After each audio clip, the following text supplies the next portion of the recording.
precocious or anything like that, but in your career or your personal life, what are you most proud of? A family that I was raised with is, you know, us siblings have been, it's a very unique family. I've never had to cross a word with any of my siblings.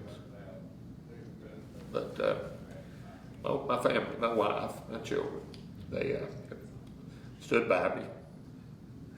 You want to tell us who your wife and children are? Well, Suzanne got her.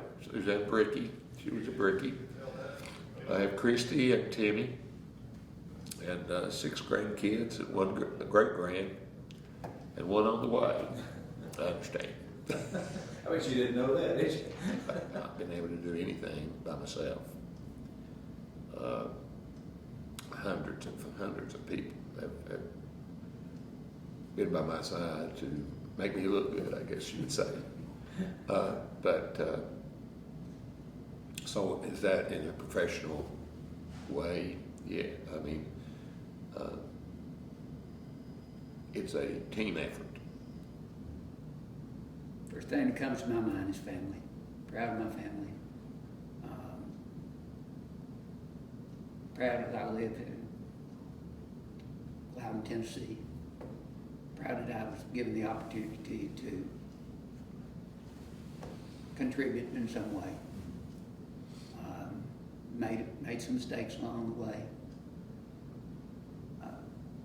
Glad that I was able to come into Loudon. I was the first pediatrician in Loudon County, so people didn't have to travel to Knoxville.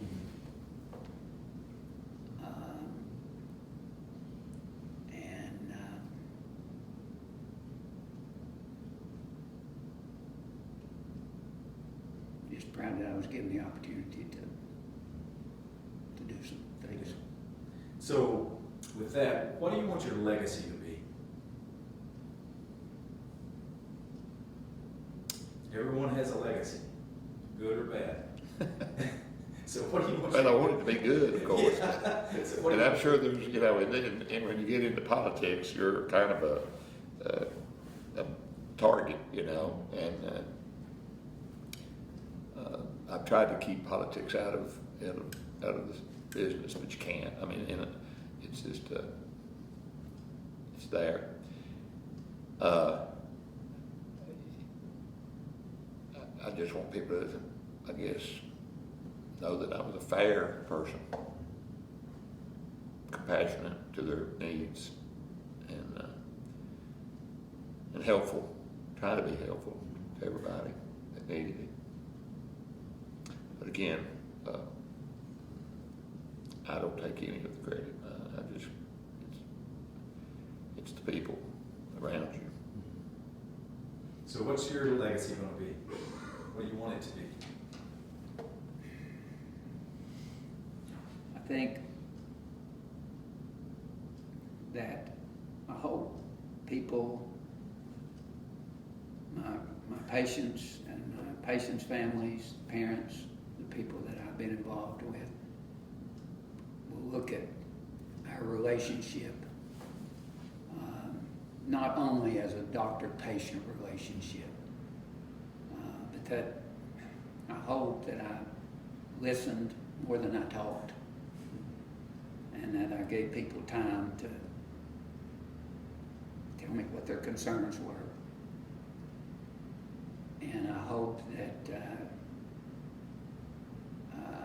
they remember our relationship not only from a medical standpoint, but from a friendship standpoint.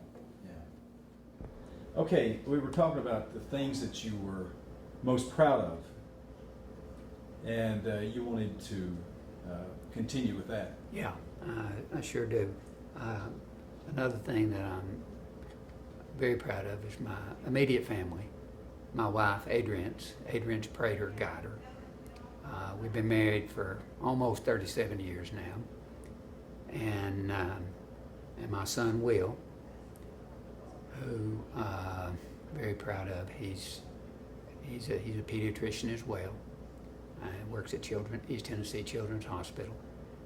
And Tim and I have been blessed with wonderful wives and wonderful children, and just a fabulous immediate family support, and couldn't have got through all those years without my wife and my son. So. Can I add to his legacy? Oh, yeah. Just real quickly. There's hardly a day goes by that somebody doesn't come up to me and say something about Bud. What? That he saved their child's life. I mean, it's every day. You know, they've got stories that I say, I've heard hundreds of them. He just left the office, rode in the ambulance to the hospital with the child, and overnight. Got to be proud of that. You sure do. Any last words for you on anything?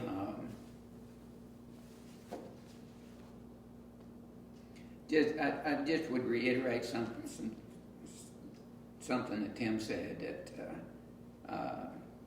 it really does take a village. You can't do anything by yourself. You have to have a good support system. I've had an unbelievably strong family support system, community support system, medical team support system, nurses, receptionists. I'd probably be remiss if I didn't mention my office manager for 39 of those 40 years, Angela Jenkins, who is our first cousin. I couldn't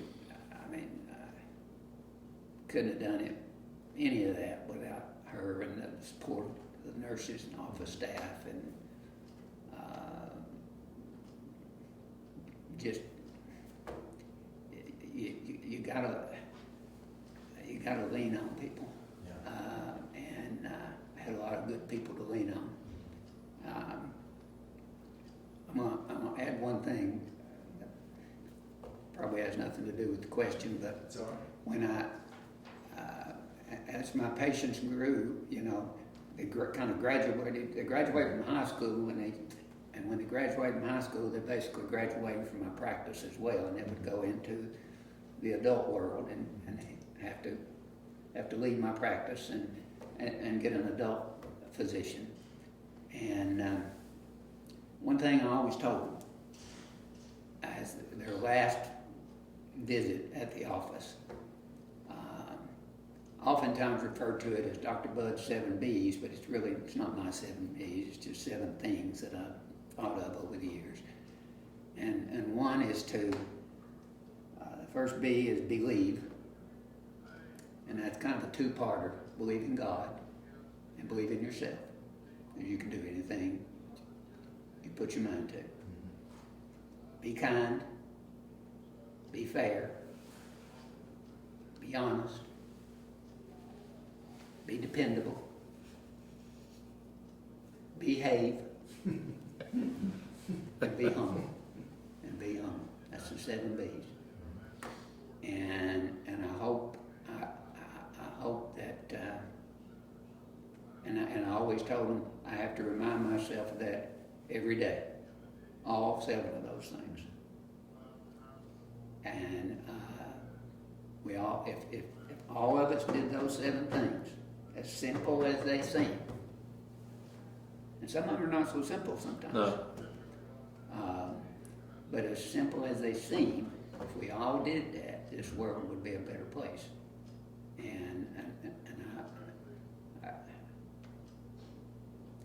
I hope it sticks with me, and I hope it stuck with a few people down through the years. Those are good beliefs.